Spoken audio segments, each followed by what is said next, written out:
여러분, 회의나 발표하실 때 본인의 작업물을 논리적으로 설명하는데 어려움을 겪어보신 적 있으시죠? 왜 이 텍스트는 여기 들어가야 하나요? 이 부분은 왜 파란색인 거죠? 이런 질문들에 그냥 이뻐서요? 라고밖에 대답할 수 없는 자신을 보며 자괴감 느껴본 적 있으실 겁니다. 일러스트레이션, 모션 그래픽, 애니메이션, 인터페이스 디자인, 타이포그래피 등 분야를 불문하고 시각물을 창조하는 모든 작업은 논리를 쌓아 나가서 그 결과를 시각적으로 도출하는 과정입니다. 더군다나 협력이 필요한 팀 작업이라면 동료를 설득해서 같은 목표를 겨냥하게 만드는 건 두말할 것 없이 중요하겠죠. 이때 필요한 게 상식, 논리, 지식입니다. 오늘은 분야를 불문하고 여러분의 디자인 상식을 강화시켜줄 꿀같은 서적 넷 플러스 한 권을 소개해드릴게요. 이거 완독하시고 어디 한번 이빨을 탈탈 털어보십시다. 첫 번째 책은 언더스탠딩 코믹스예요. 이 책은 미국의 만화가이자 만화 이론가인 스캇 맥클라우드가 집필한 책입니다. 후속작으로 리인벤팅 코믹스와 메이킹 코믹스가 있어요. 매체로서의 만화를 정의하고 그 역사와 시각 언어 등을 다루고 있습니다. 만화가들 뿐만 아니라 애플 매킨토시의 공동 개발자였던 앤디 허츠펠트도 그래픽 유저 인터페이스 개발에 가장 큰 통찰력을 주는 책이라고 극찬한 바가 있습니다. 그만큼 광범위한 분야에 적용될 수 있는 근본적인 개념을 담은 책이라고 할 수 있겠죠. 아마존 평점은 5점 만점에 4.7점, 727개 레이팅이 있네요. 리뷰를 몇 개 보시면 첫 번째 리뷰가 4, 진짜 그냥 4. 두 번째 리뷰는 좋은 역사책이지만 실제로 코믹을 만드는 데는 크게 도움되지 않는다. 근데 이건 기술서적이 아니라 이론서적입니다. 당장 어떤 툴을 쓰세요, 어떻게 그리세요, 저렇게 그리세요 라는 내용을 담고 있진 않아요. 그 뒤로는 쭉 좋은 얘기들이네요. 이 책을 보시면 시각물을 통한 의사소통에 대한 좀 더 명확한 정의를 가지실 수 있게 됩니다. 특히 이미지가 도식화되어가는 과정에 대한 개념이 흥미로운데요. 하나의 상이 인간에게 어떤 식으로 인지되는지, 그 인지의 기본 단위에 대한 이해가 있다면 시각 요소를 제작할 때 중요한 포인트를 쉽게 잡아낼 수 있겠죠. 그리고 저자는 우리가 타인을 인지할 때는 실제에 기반한 이미지를 떠올리는 반면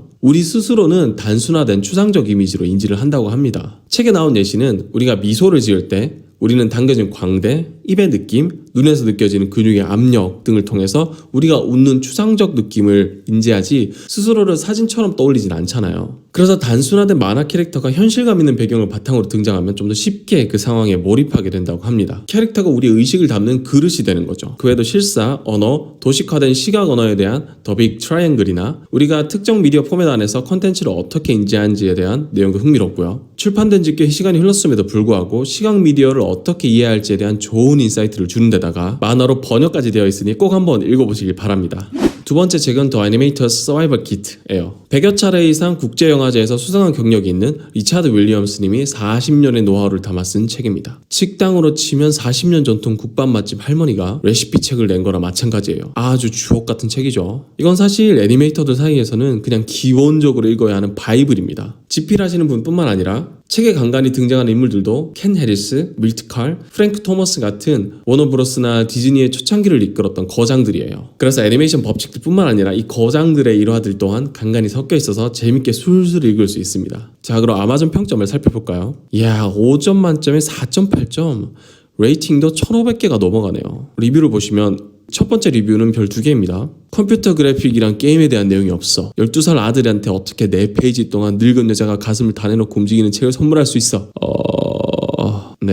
심심한 위로를. 이분은 어린이를 위한 마야 기초 애니메이션 북 이런 게 필요하셨네요. 자, 그 뒤로는 졸라 추천한다. 아주 알차게 유익한 책. 애니메이션에 관심 있다면 무조건 읽어야 함. 완전 강추. 역사상 최고의 애니메이션 책.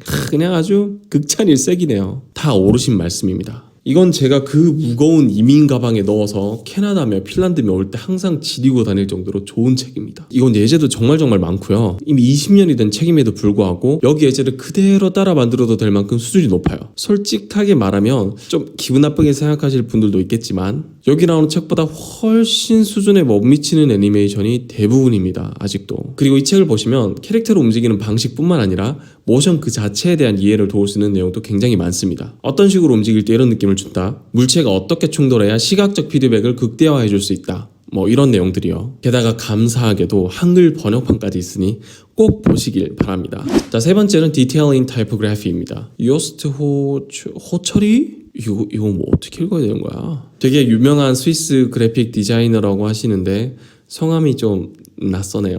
요스트 하크리? 어쨌든 이 책은 타이포그래피의 기본적인 개념들을 정리한 책입니다. 이 책의 가장 큰 장점은 얇아요. 그래서 읽다가 어려워 죽을 것 같아 이러면 딱 끝나요. 다른 좋은 타이포그래피 서적들도 있는데 막 300쪽 400쪽 이러는 데다가 약간 백과사전 같은 느낌으로 정리가 돼 있어서 변태 같은 전문 타이포그래퍼들 아니면 읽기가 쉽지 않습니다. 영영 타이포 같은 거 알고 싶어지지 않을 수도 있어요. 자, 그럼 평점을 살펴볼까요? 4.5점 만점에 4.37, 레이팅은 359개. 역시 매우 준수합니다. 평가는 60쪽짜리 순금이다.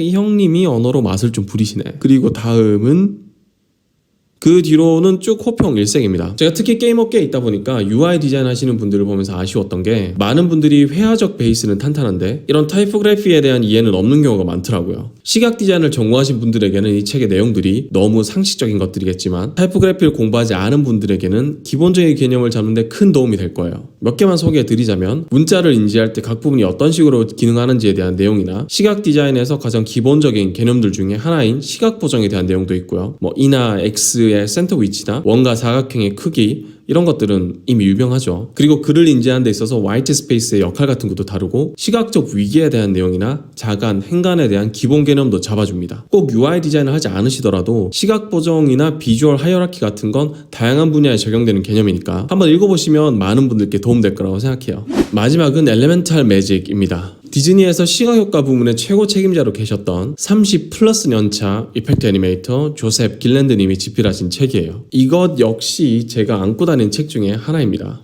이전에 소개해드렸던 책들과 마찬가지로 실제하는 현상을 분석하는 방법에 대한 책이에요. 그 분야가 불, 물, 바람, 풀 같은 자연현상이라는 게 다른 점이죠. 평점은 4.5점 만점에 4.36, 레이팅은 77개, 리뷰 또한 칭찬 일색입니다.